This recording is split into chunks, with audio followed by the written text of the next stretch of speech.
Já vamos ler o texto da palavra de Deus que nós vamos estar ministrando.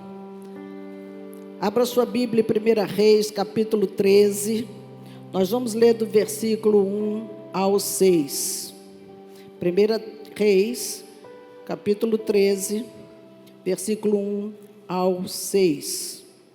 Eis que por ordem do Senhor veio de Judá a Belém um homem de Deus, e Jeroboão estava junto ao altar para queimar incenso. Clamou o profeta contra o altar por ordem do Senhor e disse: altar, altar, assim diz o Senhor, eis que um filho nascerá à casa de Davi, cujo nome será Josias, o qual sacrificará sobre ti os sacerdotes dos altos que queimam sobre ti incenso. Os ossos humanos se queimarão sobre ti. Deu naquele mesmo dia um sinal dizendo: este é o sinal de que o Senhor falou. Eis que o altar se fenderá e se derramará a cinza que há sobre ele. Tendo o rei ouvido as palavras do homem de Deus que clamara contra o altar de Betel, Jeroboão estendeu a mão de sobre o altar, dizendo: prendei-o. Mas a mão que estendera contra o homem de Deus secou, diga misericórdia, e não a podia recolher. O altar se fendeu e a cinza se derramou do altar, segundo o sinal que o homem de Deus apontara por ordem do Senhor. E disse o rei ao homem de Deus: implora o favor do Senhor teu Deus e ora por mim, para que eu possa recolher a mão. Então o homem de Deus implorou o favor do Senhor, e a mão do rei se lhe recolheu e ficou como dantes. Aqui nós temos uma palavra de Deus em que eu quero destacar 3 coisas. Eu quero falar sobre legado, prisão e desobediência. Diga legado, prisão e desobediência. Salomão foi um rei que não teve nenhum outro igual a ele. Um homem sábio, um homem rico, um homem que tinha paz com as outras nações ao seu redor, um homem que tinha muitas mulheres, tinha tudo que ele poderia pensar, uma pessoa poderia pensar em ter na vida. Mas antes dele assumir o reino, seu pai Davi, que foi um homem segundo o coração de Deus, o seu pai teve um momento com ele na sua velhice e passou todas as orientações que eram necessárias para que ele fosse um bom rei, para que ele conduzisse o Israel segundo os princípios, segundo a vontade do nosso Deus. E faleceu Davi e Salomão foi crescendo o seu reino, se fortaleceu e tudo mais. Só que o legado recebido de Davi, ele não passou para o seu filho Roboão, que o substituiu no reino. Roboão assume aquele reino com orgulho, com arrogância. Talvez ele tivesse sido um filho mimado, porque o papai era rico, ele tinha tudo, tinha muitos empregados, e não desse tanta importância a princípios de Deus. Ou talvez o próprio Salomão não se dedicou em ensiná-lo sobre esses princípios ali. E quando Salomão morre, o povo vai até ele para dizer: ei, o jugo do teu pai está muito pesado, dá uma aliviada, os tributos estão muito altos, o peso está muito forte, nós estamos servindo muito, estamos dando quase tudo, né? Que ele enriqueceu, mas também sugou o lã e o leite de todos os israelitas e mais um pouco dos estrangeiros ao redor. Mas eles pediram que ele tivesse complacência. Roboão visita os anciões, chama os anciões, que são conselheiros do reino, e diz: o que eu respondo para eles? Ele pediu que eles dessem 3 dias. Os anciões sábios disseram: diz para eles que você será servo deles, que você vai atender o desejo deles, que você vai amenizar o fardo, que a coisa vai ficar tranquila, e eles vão te servir para toda a vida. Tá bom. Os anciões saem e eles chamam os jovens da sua faixa etária. os rapazes que cresceram com eles, que não dão valor a nada e que nem sabem o preço de um pãozinho. E aí, os jovens disseram: rapaz, tu faz o seguinte, tu diz para ele que o teu dedo mínimo é mais grosso do que o lombo do teu pai. Que se teu pai castigou com açoite, tu vai vir com escorpiões. Olha que palavra insensata e dura. E naquela hora, ele achou que é dos caras. Pô, o cara é boa. Vou mostrar autoridade, vou mostrar poder. E deixou de lado todo o legado de Davi, de seu pai Salomão, que tinha todo Israel junto com ele. Nesse momento, irmãos, o povo de Israel toma posição. O verso 16 do capítulo 12 diz que, vendo, pois, todo Israel que o rei não lhe dava ouvidos, reagiu dizendo: que parte temos nós com Davi? Não há para nós herança no filho de Jessé. As vossas tendas, ó Israel, cuida agora da tua casa, ó Davi. E Israel foi para as suas tendas. Imagine essa cena, irmãos, cheio de empregados dentro daquele palácio, e eles resolvem rasgar a cortina, né? Vai todo mundo para suas casas, vai cuidar da sua vida, deixa ele aí fazendo a comida dele, cuidando do rebanho dele, cuidando do povo dele. E ele ficou sem ninguém, porque o povo vazou, foi para casa de verdade. Ele esfacelou o reino de Israel naquela hora ali, e por amor a Davi, Deus deixou ainda 2 tribos com ele, Benjamim e Judá. Mas as outras 10, as tribos do norte, ele retirou das mãos e do domínio do rei de Israel, que era Roboão. Quem iria assumir? Na época do reinado de Salomão, Deus tinha dado uma profecia para Aías de que Jeroboão iria assumir o reino. Jeroboão até então nem tinha acreditado muito, porque ele é um cara muito bom, um cara muito esperto. E quando Salomão percebeu que o cara era bom mesmo, começou a persegui-lo e querer matá-lo, porque ele se destacou dentro dos súditos que ele tinha. E Jeroboão tinha fugido para o Egito e ficou lá até a morte de Salomão. Salomão morrendo, ele volta para Israel e acontece essa cena, e o povo então vai atrás dele. Ei, Jeroboão, tem uma profecia aí que diz que você que vai reinar, então chegou a hora, bora. E ele aceitou. E ele começou a reinar sobre os reinos do norte, e Roboão sobre os reinos do sul, apenas sobre 2 tribos, e o outro sobre as 10 tribos. O que foi feito daí para frente? Ao invés de Jeroboão honrar a escolha de Deus, ao invés dele realmente fazer Israel continuar unido com ele, crescendo com ele, a Bíblia diz que Jeroboão fez aquilo que era mal aos olhos do Senhor. O medo, irmãos, é algo terrível. Um líder nunca pode ter medo dos seus liderados, nunca pode ter medo de perder. Se Deus te colocou numa posição, fique lá, fique tranquilo que ninguém vai tirar você enquanto você estiver dentro do propósito de Deus. Mas ele, temeroso de perder a sua liderança, o que ele fez? 3 coisas gravíssimas Roboão fez. Ele sabia que todos os anos Israel tinha que ir para Jerusalém por ocasião das festas para adorar o Senhor. Ele disse: não, eu não vou deixar eles descerem para Jerusalém não, porque eles vão sentir saudades e vão querer ficar lá. Eu não vou deixar eles irem. Ele levanta 2 altares e coloca 2 bezerros de ouro em Siquém e em Belém, para que o povo adorasse ali e não mais descesse para Jerusalém. Olha que grave o que ele fez. Parece que Israel tem um estigma para bezerro, né? Fez lá no Sinai e agora o bezerro outra vez.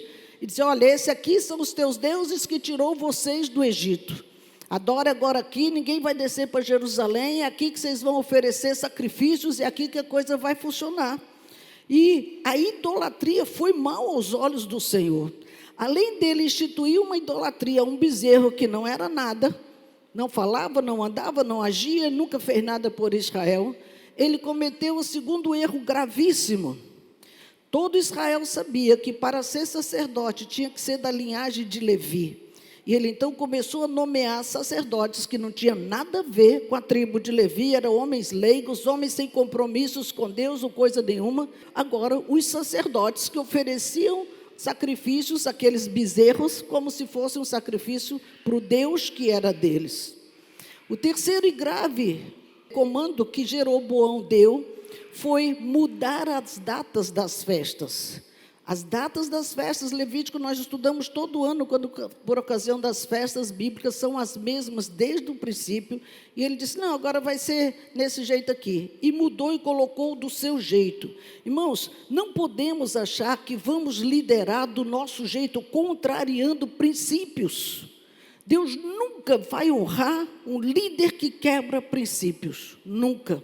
Jeroboão perdeu porque ele deixou de honrar o legado que tinha recebido desde Abraão, desde Moisés, desde os seus antepassados. Anos vão passando, e eles tinham que manter o legado que o Senhor deu para eles, de um povo escolhido, um povo separado, um povo que sabe para onde vai e o que está fazendo da vida. E ele rompe com isso para fazer as coisas do seu jeito. Isso gerou em Jeroboão uma prisão espiritual, diga misericórdia. Não era uma prisão física, ele ficou aprisionado no gueto que ele formou para funcionar do seu jeito. Eram 10 tribos, irmãos, era muita gente, ele tinha uma liderança grande, mas ele tentou colocar as pessoas debaixo de um jugo que era dele e não de Deus. E eles ficaram presos dentro daquelas circunstâncias todas, e precisou que Deus levantasse um homem, um profeta novo, que é um profeta anônimo, a Bíblia não cita o seu nome, para que ele viesse confrontar o rei, colocar o rei no seu quadrado, no seu lugar ali. E aí, nós vemos que quando esse profeta chega, já encontra Jeroboão, rei, oferecendo sacrifício naquele altar. Logo no versículo 1 que nós lemos, diz que por ordem do Senhor veio de Judá um homem, Jeroboão estava junto ao altar para queimar incenso. Ele estava completamente errado. O rei podia ter toda a autoridade do mundo, mas ele não tem autoridade para entrar na seara do sacerdote. O sacerdote é escolhido por Deus. O sacerdote tem comandos de Deus para poder fazer os sacrifícios de acordo com os princípios da palavra de Deus. Eu sou rei, eu posso tudo. Irmãos, não pense que pode tudo, não podemos. Nós temos limites na nossa história de vida. E ali, ele estava pronto para oferecer sacrifício, quando o Senhor levanta aquele profeta novinho para falar com ele algo muito sério. Verso 2 diz que ele clamou por ordem do Senhor e disse: altar, altar, assim diz o Senhor, eis que nascerá de ti um descendente de Davi, cujo nome será Josias. Até aí, tudo certo, mas olha o que ele está dizendo: o qual sacrificará sobre ti os sacerdotes dos altos que queimam sobre ti, e ossos humanos queimarão sobre ti. Isso se cumpriu 300 anos depois, quando Josias veio. Mas o que ele estava dizendo, nesse altar, que você está oferecendo sacrifício aí, nesse altar que você está fazendo o que você quer, é nesse mesmo altar que será sacrificado os teus sacerdotes, e os seus ossos serão queimados aí mesmo. Olha que sério isso, irmãos. A sentença de morte já sendo liberada para aqueles sacerdotes. E no verso 3 ele disse: e tem mais, rei. Eu vou te dar um sinal, para você saber que é Deus que está falando contigo. Esse altar, ele vai se fender, ele vai se rachar, e a cinza vai derramar sobre ele. E ele continuou, irmãos, que além disso, do que vai acontecer, Deus estava tirando da posição em que ele estava, porque ele continuou, mesmo Deus exortando, ele continuou a fazer o que era mal aos olhos do Senhor, a adorar ídolos, a oferecer sacrifício. Ele não se corrigiu. Tem uma coisa que Deus ama, irmãos, chama-se altar. Não estou falando esse altar, o altar que você oferece sacrifício a Deus, o teu coração. Como você oferece o teu sacrifício para Deus? Claro que ele não estou falando de você pegar um boi, matar e sacrificar, pôr fogo nele, não.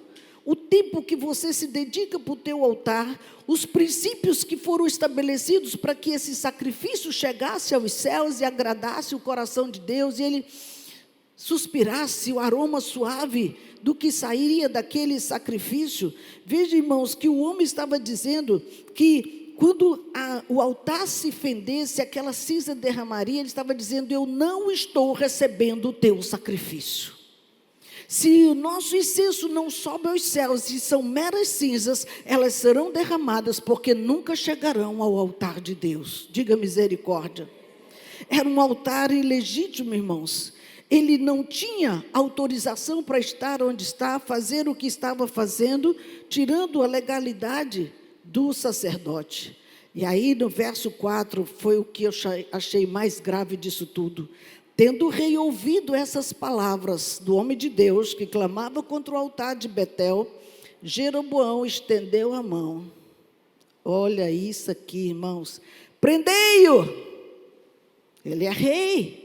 Ele tinha autoridade, ele podia fazer e acontecer, e mandou que prendesse, só que naquela mesma hora, a sua mão não pôde mais recolher. Pensa aí no dedo duro, né? Literalmente o dedo duro. Ele não pôde mais recolher o seu braço, e ele secou, não tinha força, não tinha vigor, ele não tinha mais nada naquele braço, irmãos. Olha que sério que esse homem estava enfrentando. O seu braço é a sua força de trabalho, é a tua máquina produtiva. Ele ficou sem resultados, porque secou as suas mãos. Às vezes o levantar-se contra o profeta, contra a autoridade de Deus, seca a vida de uma pessoa. A pessoa não produz, a pessoa não é mais aceita, a pessoa não tem mais resultados, nada do que faz dá certo, e vai esbarrando na parede aqui e ali, mas as coisas não funcionam. Irmãos, Deus não estaria fazendo isso se aquele homem não precisasse de uma correção séria de Deus. A Bíblia diz que não existe maldição sem causa. Não existe. Quantas vezes que Deus fala conosco, que às vezes nós fazemos ouvidos de mercador, fingimos que não estamos entendendo, não é bem assim ou coisa parecida. Jeroboão sabia muito bem que oferecer sacrifício era atribuição do sacerdote e não dele. Ele sabia muito bem que Deus era o Deus verdadeiro e não aqueles bezerros de ouro que ele tinha colocado ali. Ele tinha conhecimento disso há muito tempo, irmãos. E aí ele se levanta contra um homem de Deus que vem dizer: você está errado. Precisamos ter humildade, não importa a classe social, aonde você está posicionado, está errado, está errado. Se nós não estamos fazendo a coisa correta, precisamos ser humildes para ouvir a correção, humilde para voltar e fazer da forma correta. O que o profeta estava querendo é que gerasse nele, o que Deus queria através do profeta era que gerasse nele arrependimento e tirasse aqueles altares e devolvesse o povo para Deus.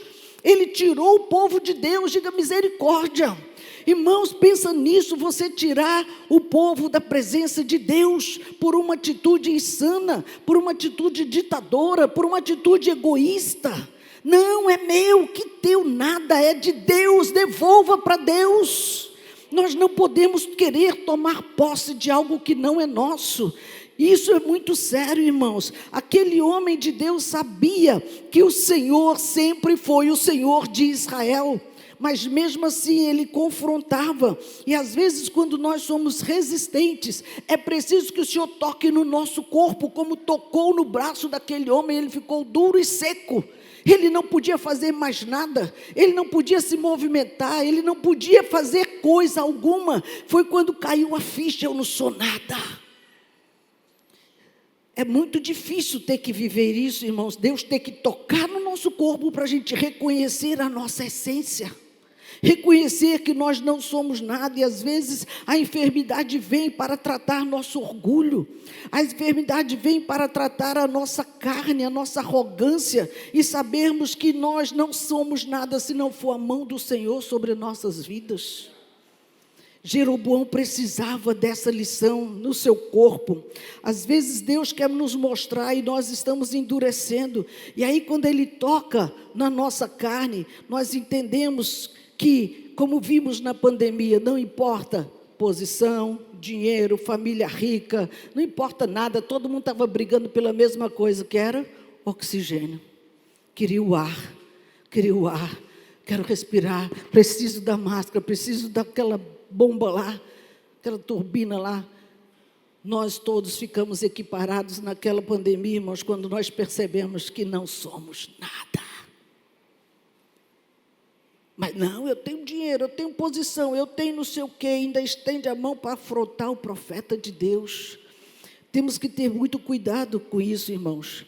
Quando ele percebeu isso, o verso 6 diz que ele chegou para o profeta com aquela mão seca e dura e disse: implora a Deus por mim, ora por mim. Esse é o momento, irmãos, em que nós precisamos ter a humildade de voltar aonde nós erramos, para que o Senhor restaure a nossa sorte. Ora por mim, profeta, para que a minha mão se recolha, para que eu volte a ter movimento, eu volte a ter força, eu volte a ter vigor. Irmãos, quantas pessoas estão caídas na fé, pela sua boca, pela sua arrogância, pelo seu orgulho, porque não teve coragem de dar passos atrás para pedir perdão e pedir: ore por mim, porque eu feri você, porque eu te magoei, porque eu fiz isso, aquilo outro. O perdão é restaurador, é libertador. Ele tira um peso das nossas costas, e às vezes queremos ficar ali carregando um fardo pesado, está se arrastando, mas não abre mão. Orgulho. E aqui esse homem de Deus, ele não usou o mesmo sentimento de Jeroboão. Não é isso que tu queria? Se lasca aí, meu irmão, vou orar não, agora vai lá ter com Deus, Deus está te tratando. Esse não é o coração de um homem, uma mulher de Deus. Aquele homem orou por Jeroboão e a sua mão voltou à normalidade. A cura veio. Irmãos, o coração de Deus não é igual ao coração do homem. Esse profeta aqui, ele tinha o coração igual de Deus, de compaixão, de misericórdia. Ele orou por aquele homem, implorou o favor de Deus sobre aquela vida, e Deus restituiu a sua mão. Apesar disso, entramos na terceira fase, a desobediência. A desobediência, nós vemos aqui que o rei ficou super agradecido. Puxa, que bênção, minha mão está de volta. Eu estou sentindo a minha mão, eu consigo pegar, eu consigo sentir. Ficou feliz? Ficou. E ele chama o profeta e leva o profeta: vamos lá para casa.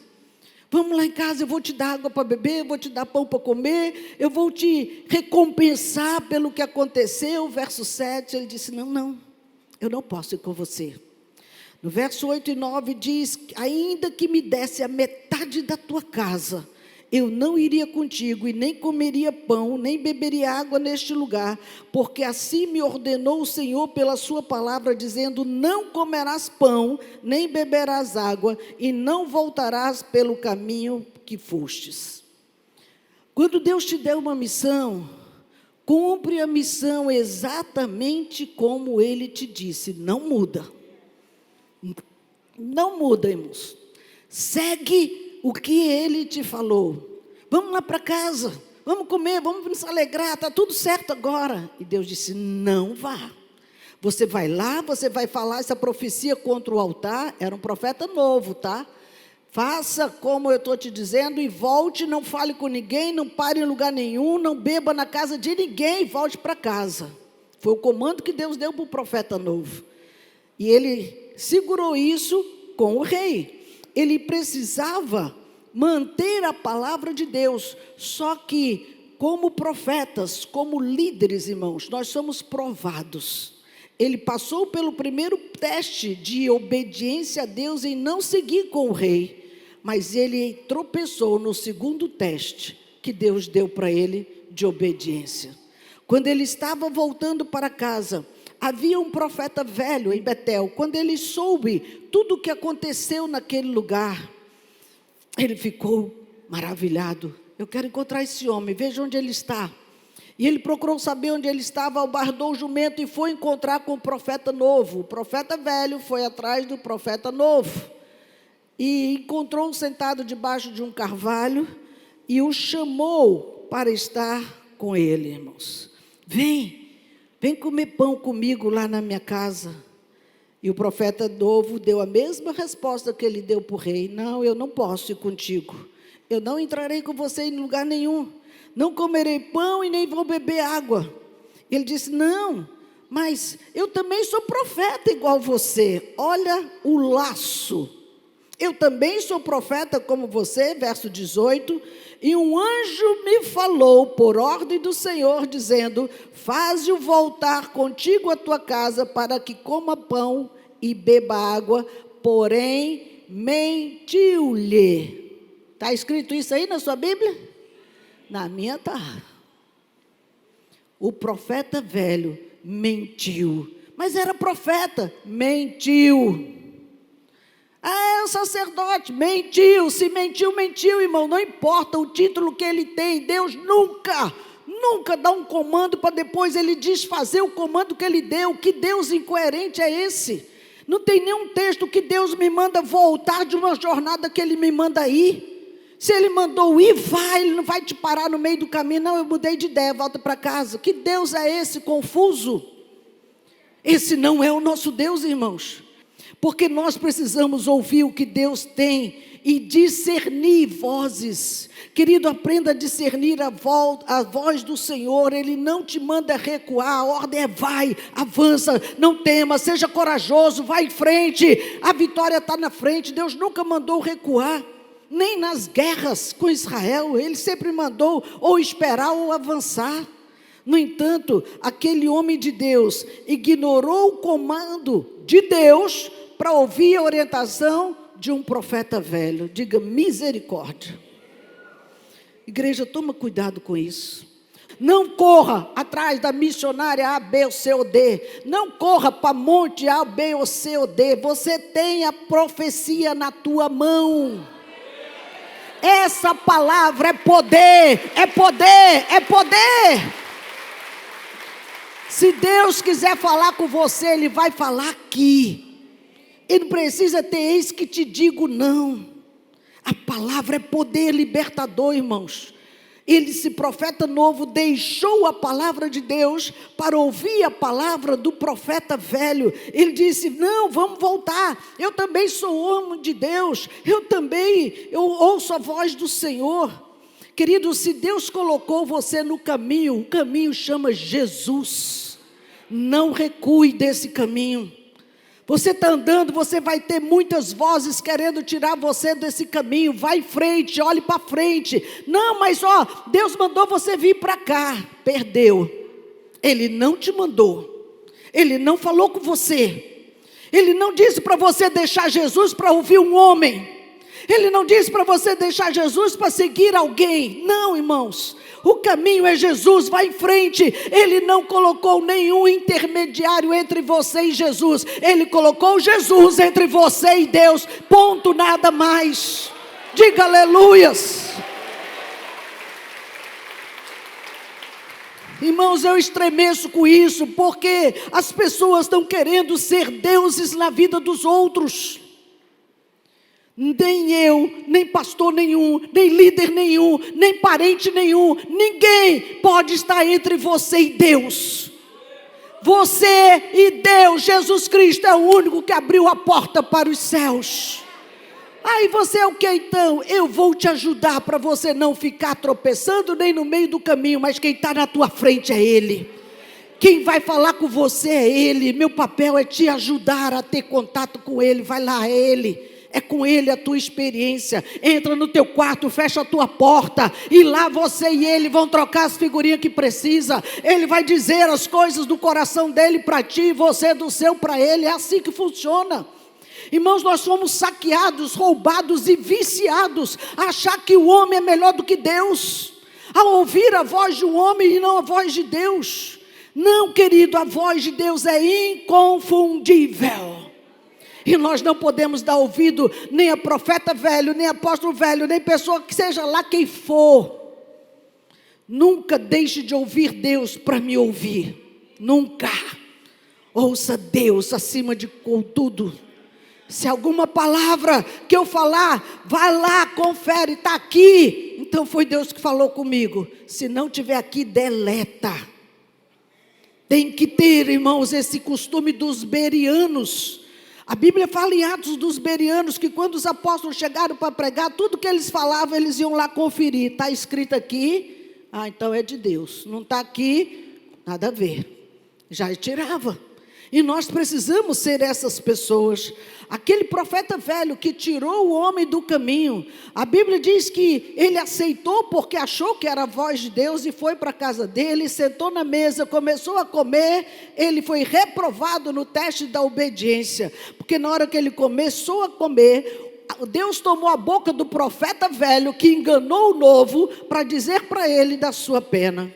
Verso 21 e 22, clamou o homem de Deus que viera de Judá, dizendo: assim diz o Senhor, porquanto fostes rebelde, olha que palavra dura, fostes rebelde à palavra do Senhor, e não guardaste os mandamentos que o Senhor teu Deus te mandara, antes voltastes e comeste pão e bebeste água no lugar que eu te disse, não comerás pão nem beberás água, teu cadáver não entrará no sepulcro dos teus pais. Verso 24, foi-se, pois, e um leão encontrou no caminho e o matou. Ele morreu. Sabe o que é isso, irmãos? Morte. Se o Senhor está dizendo, não vai lá, coma, você está comendo um pão que está te envenenando. Que mesa que você está sentando, que está te envenenando com pão e uma bebida que não é o pão vivo que desceu dos céus. Irmãos, nós estamos lutando para você viver, não para você morrer.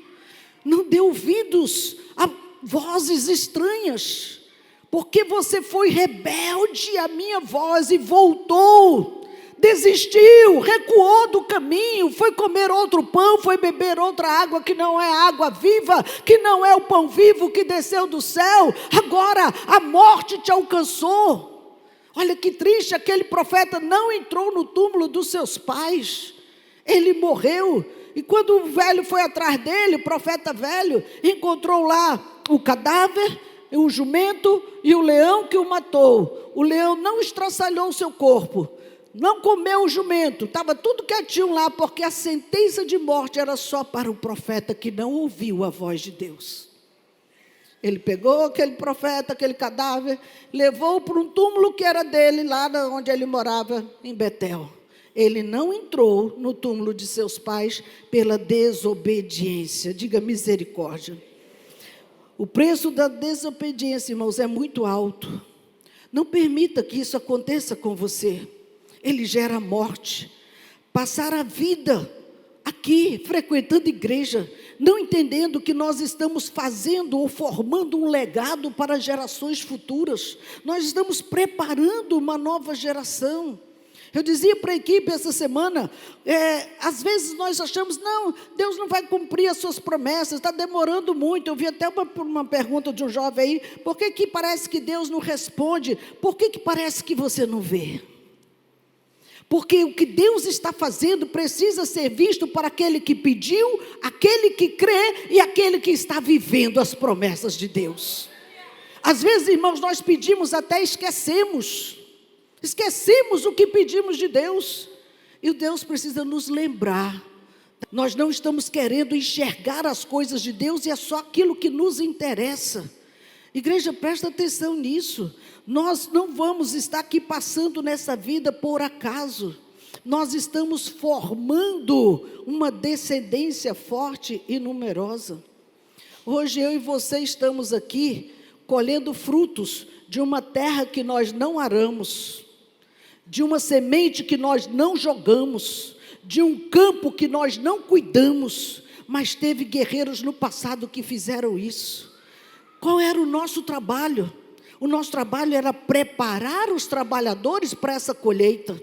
E nós não fizemos o dever de casa. E o Senhor Jesus disse: olha aí, os campos estão brancos para a colheita, mas onde estão os trabalhadores? Nós estamos falhando em não formar trabalhadores para essa colheita, porque já temos que arrancá-la rapidamente, porque novas sementes precisam ser colocadas no campo, mais vidas precisam ser alcançadas, mais pessoas precisam ser libertas, e nós precisamos ter esse legado de levar para as descendências futuras o que nós recebemos dos nossos antigos lá atrás.